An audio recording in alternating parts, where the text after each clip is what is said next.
Center Inform, Drakesem Information Center Dunkwa Drakesem, Messiah Information Center Oxford,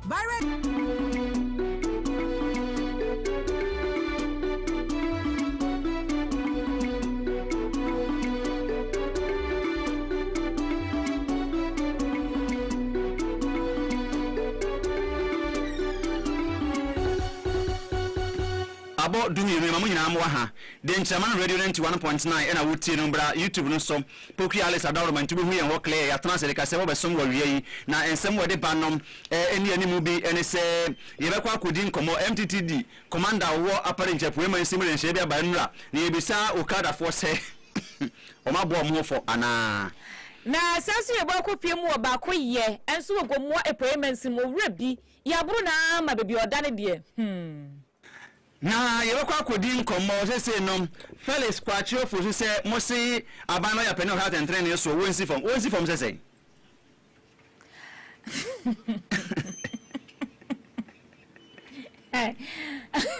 onyo for Samuel Abdullahi jina po say sa tribunal court na eba no minority for impression ne eni china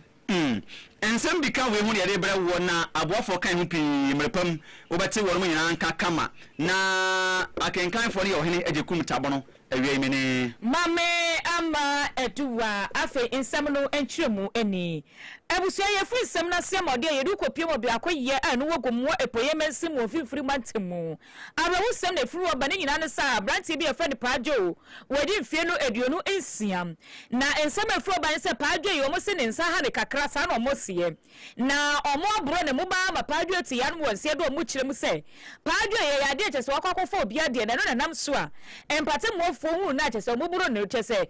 muba ma woti yan awon se do na eba sa no ene aposifo nsa kanipa ba kwa me no kase yan awon se do na eba sa no ene aposifo nsa kanipa ba kwa me no kase de ya omo de ne kogina asem dipia na ensem ne se tesa scientist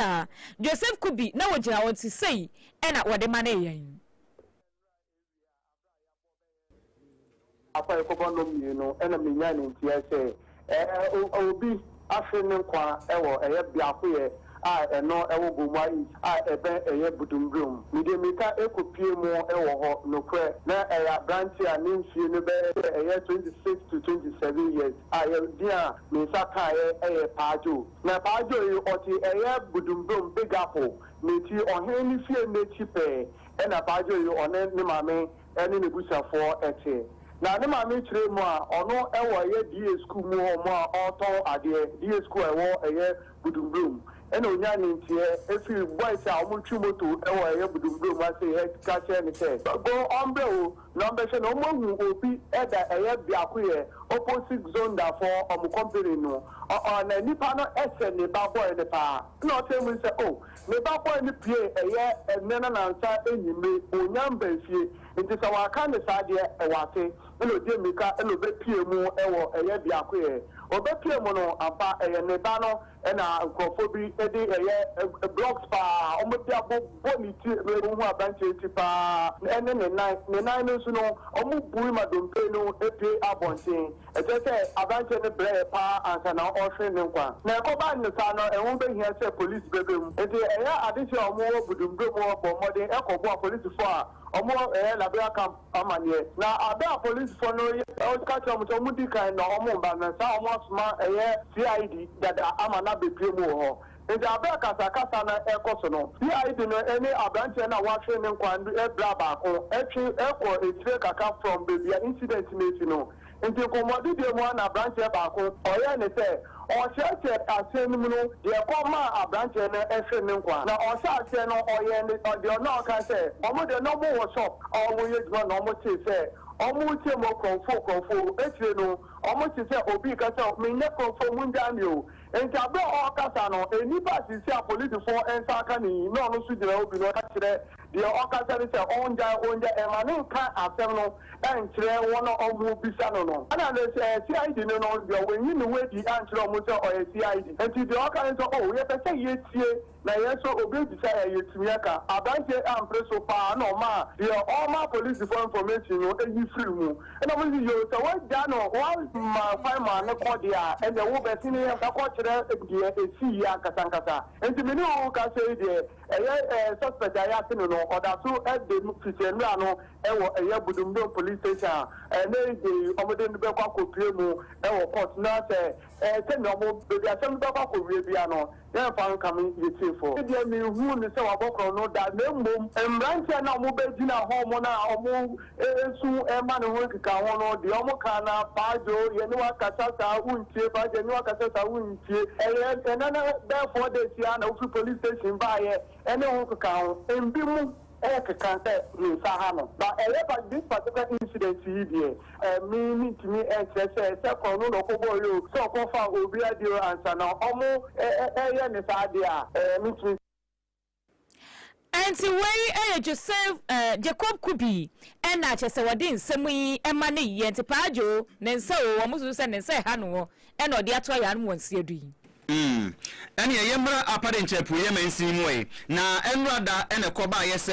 Yane police MTTD commander or war apparent puyem and same one, Eddie Como, Ewa, Yankasi, Bo, S1 Rim. None one watching the somebody in Shadia Guaquamua. What is a 1 year tree, a shiny super 1 year Chimotu, Ewa, Yaman same one, woman in Shabam, must say, Chimotu now for will be now Unimotu, Chenny Bidia and a Conoco Pebin. And you are going to say, wow, Chinuquana, who should be the would say the one should be there be a face no. Wuni hu to me kra time ma wadanse anase to me say utimi twimoto ewo mensi mu nso a eno so asem wato afi moto nu nso eyemono ya wonfa nko nkra time anase aban mu one line say ya eno so asem wato na eba ne sa na yesi ene eba ne say na ekama funu ekama dampan entinu yenko bisa woni etwimoto ewo apparent puye mensi mu wono won pani mpa ba ko ne yemisa ne say anyembia no wo mo ate na anhoba ban ene afutu be no mode ma wo mo nkoda wo musu twimoto ewo mensi mu wono anonti Kenneth Ado your friend say kunta wabaya enchen ewa homa no som Kenneth Ado wa make na semi na we ka sama for the maukada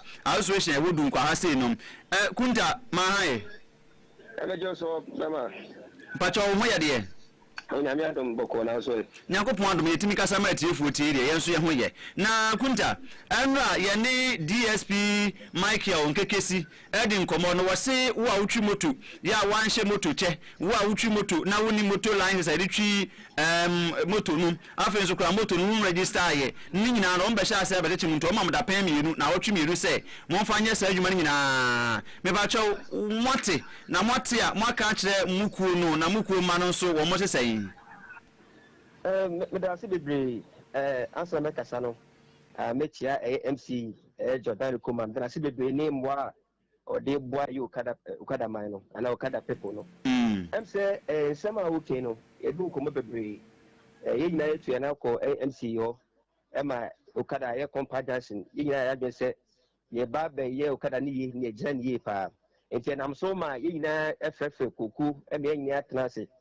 de be dia enfam so betwimoto ubebibia no be sure se ubenya lances anasa bi ebo ho ban a ubetimi atwimoto no one ubenya lances one kasa personal motor lances anasa moto na nkasa no ube register eno santino ye nyina ye ko AMC ho embe ka che no odi tun ampa oba ho me no bedi nkomo bebre che se ya association die se betimi a register dia this ye boy ho ano na afi ne yakọ na bibie ni a omotimi ni ayama ye kama pa eti emaye su ni mpanyifo no ye ne ye moto nkofo ni na trase yin se ampa ehọ ne ye wo no se be ma obi anya lances dia ye ni stations for no ye ba gibi kakra na musu kakra asoso na afi no yetimi akoye lances e de ama obibia ene kra mo bai bebi ba be ye somo so mo koye MC ekofa panyini e ba ho be cheche nsemu ene ma bi e be tiase ma ye nyina be da ye ho so e be da ye ho so eti ye koy e be break timi ye but see ebi aye ebi nso entimi enye ye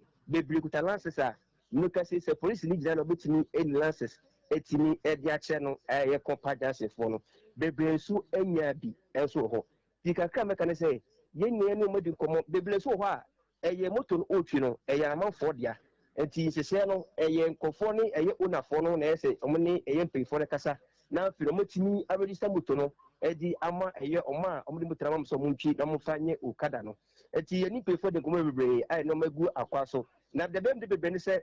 na eye de leta aka no ana se police commander aka no eye obu ha moto na kasa wontwi bi edru nyimra na de moto aba ne na ode ye adwuma amafo bebre ho a me no kasa moto na do so e wo system ni ma bebre no any station na bebre so no any eye enkrata chesampa o Copper Junction anasa o lighthouse a umudi adwuma no enti amadwuma no aye din bebre e de ma eye Okada Riders S4 no enti mesre am say udi kan say helmet no mesre moto bie no ba koto a helmet nka ho moto da koto bia no me show say helmet ba ko e ka ho enti pefo no edi nkomo se moto no ba ko ka ho dia ena nipa no betra wachi no ana passenger na wo be se wo fa no esa no sunya ba ko no so eseniti na bibia nso etiba ya kama because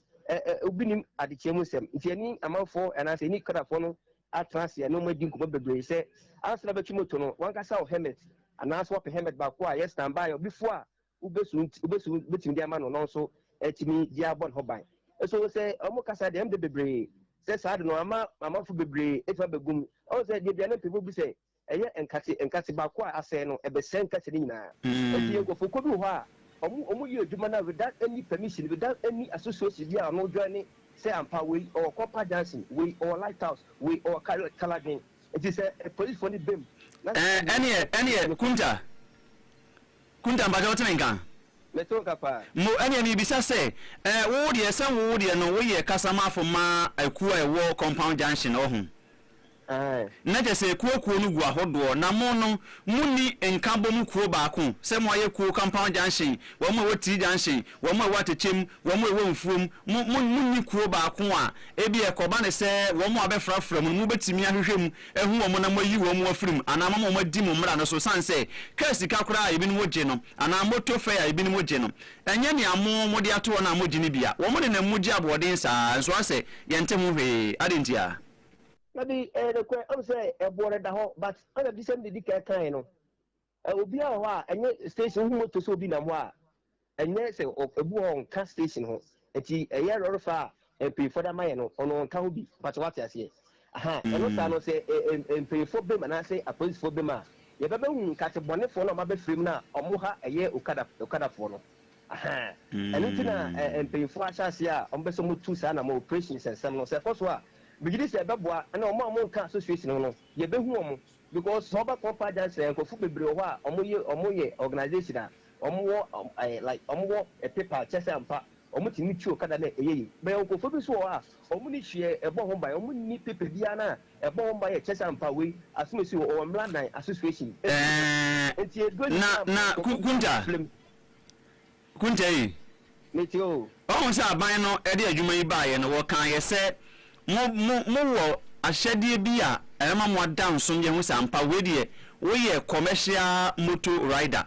enti mo wontade ne asa kande bi enso mi hu wonti ama ye ntimi identify mo mfiri wo mo ye fake no hu se oba sisi a me no ka sei am se inform wo entade bi a mo hye inform Okada Riders ye entade bi a mo hye ho a me no ka sei etimi che sampa we no ochu inform a ochi na se kwa no efun kwa be se reflectors a e dia sampa we Okada wonfom so ba Copper Junction na Copper Junction you want tade bebele ho you want tade be 4 na 3 ho ye kasi ye mu bia kwa na so ye card mo e che sampa we o kaye ho patwati ase e nam sa na amafo sisi mu ka sei opa fe mu hwe moto bebele oninam system ni mo a omu ni other station bi a omu ye adwuma enti kunja adwuma na mo se no kunja metio aya fa cheme se mitwa wano na ye bre ntina se mepentem sa no na me pese me hu se ntie bia me pese me hu se wei oye kroji a woni otwi moto ya gina tum wa ban mu a otwi moto ji sika se de obi ye tele driver no me de ne mahu de na me mfa nhwe na matimi afo no moto le poche wadaroma on se se ne aban di kan na se president di kan no so pese wo ya association na ya bubu nkonkro bebre na se jansi bebre chesa ampa omi okra na ho me no ka sei so wie na wo pepa sei o pese ochu okada untimi fa wo pe emfa moto ne nam krom obetima ba Copper Junction no ka sei empefo no betena sei esese be ese ho bia no ana enoma iribegu akwema entade de be ma ane ka de ma ho bibia oba me no ka sei oba sisi na on sabetima ka nyina bi but what you say sisi no me de pass empefo dom ne si from commander from nomination some say he said the kono o ma hwani ya nyema bebre ko so ewo eyo kada radis ma e bebre wo ha enye but say e be as that ko so obi ahwimo bi ba so said that dia menua bebre nyo kada radis bebre amafo no ma be film na e se dwuma no me say eti me no ka say kwa me de bebre say mpefo nomination form nomination form say mo behwe say nyoma ni na betima koso ma bibia ya kroje Medasi pi ene kunta me so me hye obo se abrebi ameta aba ho ma ho kwan yede na ye na ya boa ma adwuma na timi adimu waye mpacho medasi pa nyame hira wo pa se wie wunya abre ne yedi nkomo kenetado ye ta afre ne se kunta ono na woye compound junction motor riders association ya wo ho no wo mu ku no woye kasama afa ekotie ni Yanku Primo Santimante na Kumasi Metropolitan Assembly menoka said ye officers me so mo epre mo dia akwada ne abrawo sempa ne nyina ne se ndra da na empanyifo ye adwere se wo kopie mu asafo kokko board won na wo Kumasi wona endan bi sisi wo endan no be esi no esi nsua no kwan na no so emmo person se na sentemu no nsua bi ebeti egu fo me na di so yiri benti no nam so ema panyifo tu sa na mo se da bia na esi nsua no kwa wo madwiri na atumi bwana se nso puto na nso ni basa na etumi nya ne kwan so afa eno ne kawu bi ateso mkobubu adan ya wo nam so emantimemfo ateso botiwa ye se omo presence omo tue omoka eno omo kwasam na kwaje sa permit na omo di sisi dan no eno tipenifo kopie mo ho no mo do excavators ni awodo kopie mo ho de omo afan spell mo kura ene omo ba de omo buru omo bi papa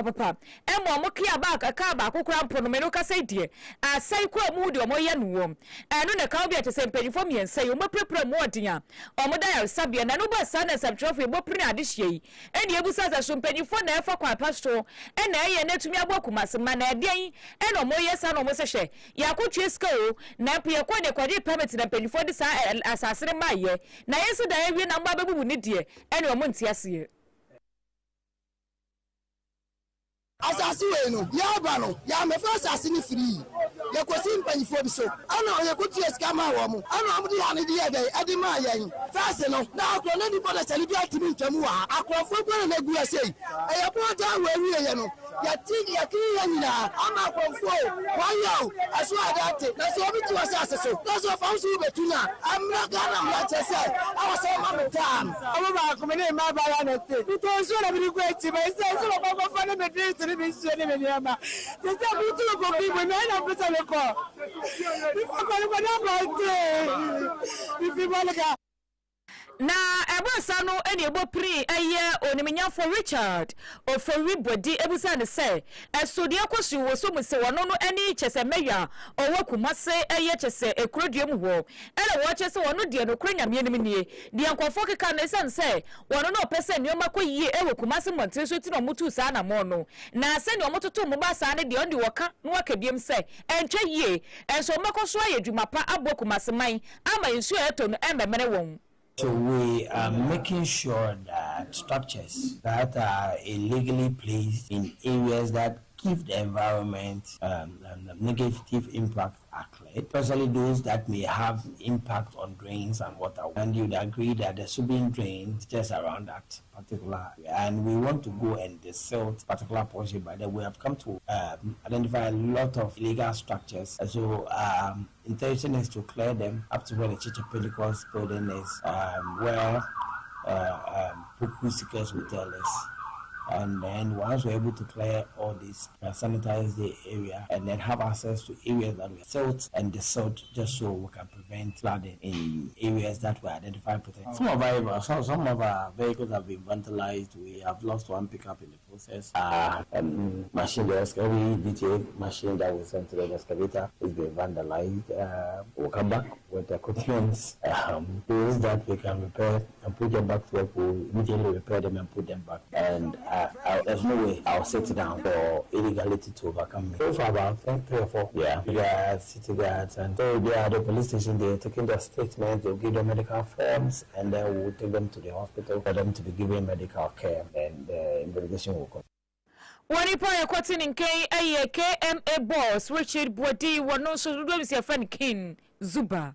nani aduamu obi odi asini metri so asem ma ya na so ho de say aba ne say yentisua de nko a na ama nkofo edan no mo store container wo mu biri hu asante mantemi na nyina ho bintinu ama gana mampani excellency John Dramani Mahama chirim chesem ensu yiri ye ba ye no ama ayesua de pa enti wo mo so ya mbra nyina bobo be wi na so no won ne mpanimfo bi e bam bi ye bi a wonyi bi mfirim wo mu nyina aka bo mo de nsia hodo egu akwan mu a wo mbebe se ensu yiri ensa mefa ye ndumu sa bi mu ntinu wo mu guso mutu na mo no sa brabode ye shan say kakra ene ade ye ne kakra ntiansa wo kono betebete di abe ene tietia so ne boto antinu wo mo kono kakra na mum wo hwese de ye nsuo yiri ye nipa be se dumi ensa kran na emu be se nsia ne ekire kura de wo mo ayira wo ye hu wo mo besi ne won kran bonte so kire se ye nim se nso swan de wo makobo esubontimu ema de wo mo kro ana se emu bi kura na ahwi wo mo nsuo mo kunkum wo mo ma wo mo di wo mo se nam ana ni nyina mu ne ye wo hawo ntomo ne me egu akwan mu pa e be hwese wo mbema saa wo hawo no ebi emma bi nempo se bampo a na ye wo ho hwehwe pa bi a edi egu akwan mu.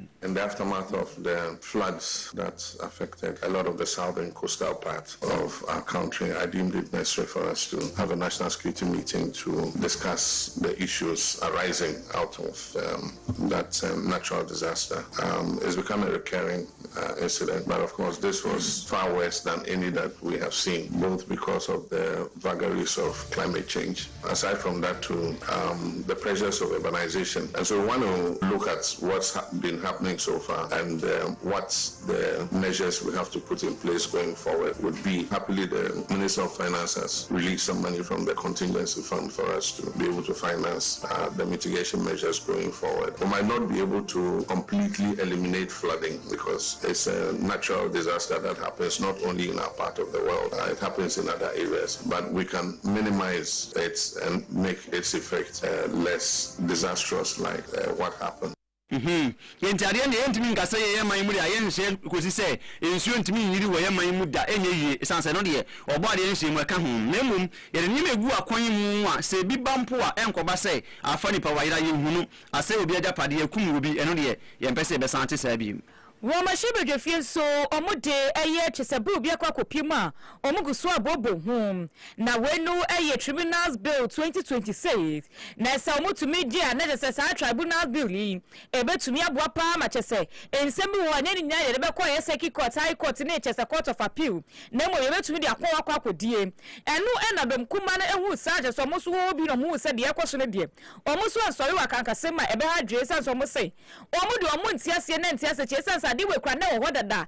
mampanyi dada wonya ne bebe ko ewa wole sabre so na sa tribunal bill anasa tribunal court na wo dada enti weni ya sa dia ba ne sa enti so bobo hu no mugituma ne etumi edi dwuma ene na bem kuma iso mo nya efise ade ne de ye wo circuit court wo ho ye wo high court wo ho ye wo magistrate court wo court bebre wo my Ghana ha ye betumi edi asem no na ne nyina motumi adadwun wa hu se asas tribunal court no mo de ba no omo pese omo ye ne chese amanyosem saa no chese se MPP abai pu na wo so a ene NDC abai bi ye bibi kura pore se nya de kwa so na se ye kwa pa so ne afa bua pa kofa kwa bi so ne de ne ko na se akodi etia no wo se ne tunya do mbe ye nya ni china wo ni pa wo de nsem twofo twetwe nkoma mra chese asem bi bai no ye dama go ma shebe dwani woni mnyafo Samuel Abdullahi Jinapo. Why additional court? Mr. Speaker, with the greatest of respect, why do we like to create new institutions? Every now and again, we have high courts. Why have regional tribunals? If you want to have more courts, you want to have more judges, you want to have more judicial staff, just follow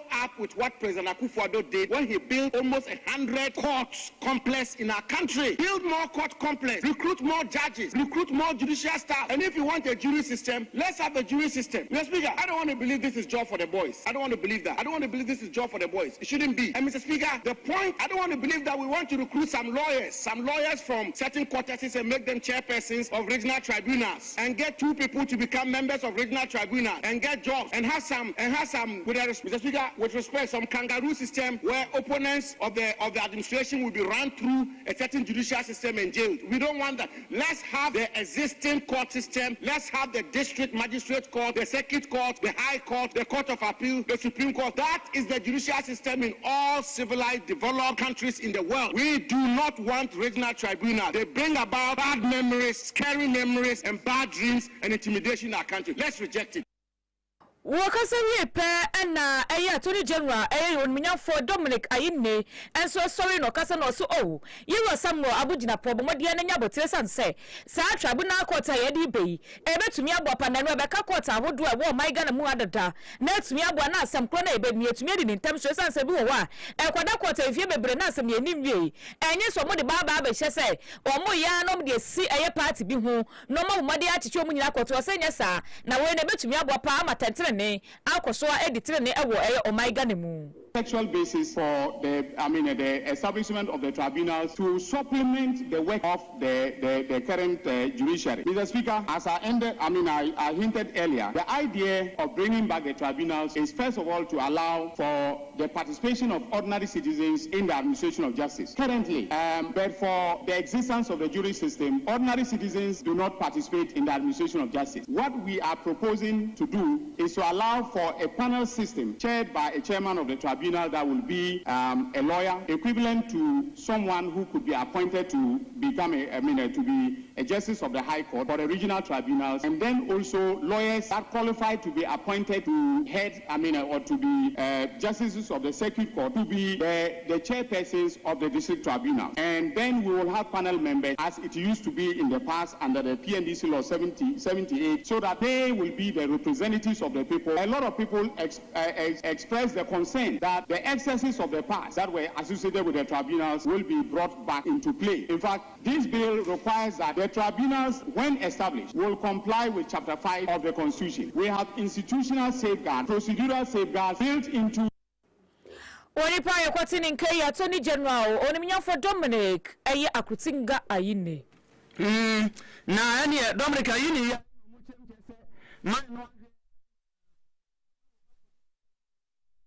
fandimu na sa foto na dawo de nkenya nkomu sabri obi a mo nhye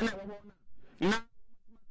wonti apa mo so mo na wotumi amubu o mayinti na o makoyi sa scan de anyenti ke be yanka wono won fa ne krata ne twiro de nyina nto de aban di man bi o de adwuma bi won fa nto na wonya isa de bi ne kura ne sa aban la ya peno ha sentre ne nsem so wono ne ba sa no na wopani a wono so eto nkra ne Ghana nyina di nkita ho ma wo mampani falis kwa chofu su chem de se aba ndi mba mo che se Honorable Dr. Kasi Atuba Forcing, kwa mama na sebi fie, meslemo. Asana says 350 million Ghana cedis num. Wo kwa yeso re kwa bua wo mo nso edi fa wo mi. Wa fa ma wo ma anya ntum. Na ara mbaka sa afedi akrotinga yini. Enu nti enu wo fa na adwuma nto wo. Ba ne sa na mo ya ma na duebo. Na mo ye ma ne duebo nso sa no wa ya na embo akra. Enu nti num kwa chofo su chem je se akrotinga yini yi wadwuma. Enya de awo rozan china na afi kra de wo mo abredodo. Intino yente Fredis kwaje ufuzu kakra. This is what more we of everybody's time overnight. I'm surprised that the minority finds it necessary to use precious time to make calls that are completely misplaced, baseless, and totally unwarranted. And I think that thing must be dismissed. First of all, no wrongdoing has been occasioned whatsoever. The Minister of Finance went to Parliament under the President to seek leave of the Finance Committee to withdraw 350 million Ghana cedis for purposes of financing government's response to the devastating flood of last week. 150 million of it was intended to finance relief efforts, while the remainder was to go into post-flood mitigation efforts. The Finance Committee of Parliament granted that. Let me stress that when it comes to the contingency fund, Parliament as a whole does not need to approve it. It is just a committee of Parliament that gives approval, and that was for. Enti contingency fund is ya kuma ko isika sika sem ba sun ko na mo wa mra se be jafie ne tenase na o ma ba ba mu amode ko yedan dodo se na mbo hia we de so mo nte so mo fa se nko na ma yese ma je atum na enu so ma ya wi afedi ebiem ya mo hani pa bi se yi we ye kwa chofo su e na wo chechiri mu bi ni to ma plus adure pa ne nam se o sa na ye wo se ye wo ye frem wo nsu mu nim na se bia wo he fa ni paduem ba bi a bi ni to ma plus wonya ye lab na hu se sanko ade a wohia bibini toma plus aduro ni ye pa wo ko bibini toma plus ye kan waseminum Christopher ma Enesevia Mensa Pharmacy Blue and White Pills na pharmaceutical shop bia wonya bia tofre na di biton 0541 337-816 0256 431200 ne etubiton eyadura ye pa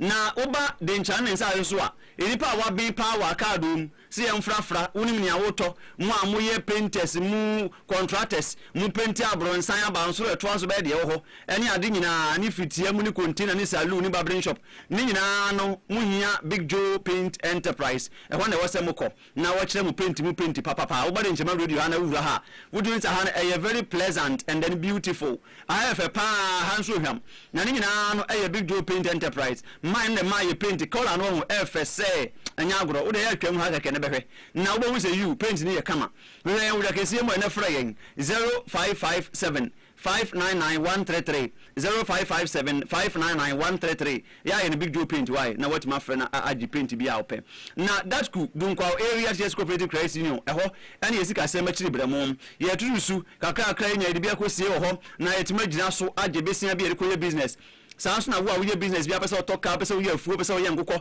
emponchi nwan confirm dabo me na twaboa ni nyina na wo kɔ that ko mebo ma sika na ɔde ayɛ wo ebi nso a na wade bi atɔ no kakra apese wo tuzu kakra no wagina so na wonya sika sɛm afutuo na afei so abo mo nya sika de adwuma de a kɔ hɔ na yɛ mo wa that ko no ebi kura wo twɛlo to wo diskabum na wodi my bets na nso kura wo mu anom wo hu nya ofisika ne yɛ kɔ no ma sika ho afutuo na mo wa sɛ wo kwa yɛ hɔ wo sɛ kropon di aso dun kwa no fe yɛ si guest house kama pa e wo nursing training echi won wam na ubetimi afre 0332 228000 0332 228000 na that ku enu nim komo Richland Catering Services Dickness Florence beboa M1 wadu ni edi kama se woni mpanifo be se hiem na mo meeting ana pese bi a wogi ahohoye ma obi a Richland Hotel na se wodo mo ko sansem wo ko Dickness Florence be ma na pamfo na som wo kama pa jollof rice plain rice and afi ni play what is fried rice mom any chese banu yellow rice mo assorted rice benkuni tilapia ni stew mo nkwan banu sa betie benku ani ne ka ho mpesie ni nyina ye no bi e wo ho local drinks ahodo so ye bi e wo ho and afi so ko banu se bi a wo hia pizza mo waffles mo roast bread mo meat pie mo ni adea ni nyina nso no oba Richland Catering Services a ye beso wo meat bi na mo je kwa na pese bi a wo da aduane wedding engagement ene ayi mo amba ye weekend nyina na mo nkwa Richland Catering Services na mo mbuki o mo no de ma mo so mo ha mo nko mu ka se abra mo nyina pese mo kwa yi ase ko siri pani ade mo nkwa na Richland Dickness Florence nyama mo friends si a 0541 192060 0541 192060 and 0542 195 509 Richland Catering Services beje wo so asomo special ice natural mineral water na mo fanya yi mo amoko kire ensuo wa yi ase mo amba no ensuo mo de go fridge mo ni ademba 7 nyina efie o hi fa wadwuma mo dispenser ni yi bottle wa ni nyina bodambu bottles ni nyina wo nya bi e wo special ice natural mineral water na mama akosu apring da wo manti wo bi aba wo ampa wo do wo nya bi a wo be yi ama e wo dun kwaso bi woti leader botwe do aso no enimbo anase prince banche ho number is 0545 805261 0545 805261 na mama akosu prince anye wo so Vego Target Electricals and home appliances when you kwaje bobs ahodo metal box one way gang mu cable mu edge rod no ceiling fan standing fan fridge mu TV mu door keys mu channel door school bag ahodo awutu akoton nyina ni nyina nom